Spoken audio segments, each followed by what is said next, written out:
Hyvää iltapäivää, vieraat sekä tutut. Minä olen Ripu, pidän puhtaana jutut. Naiset, olen misterta. Anteeksi.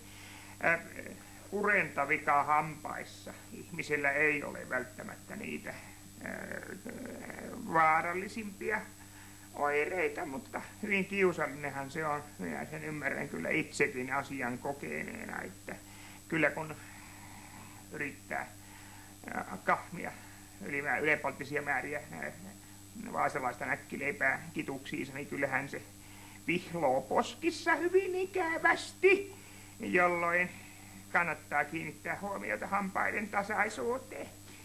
Nythän teidän purentavika, mitä minä nyt papereista sain ymmärtää, niin tehän olette pureksinut muun muassa omaa seeferiänne takapuoleen. Kyllä se pitää paikkaa.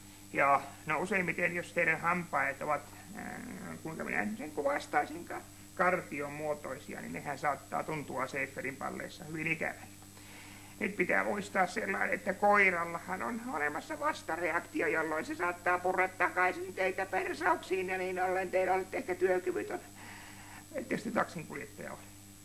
Kyllä joo. On se hirveetä istua varmaan kumijalan ratissa, jos on poirapurru kyllä. Minä luulin, että suosittelen teille jotain huonokopparatkaisua. Menkää hakemaan se! Heti!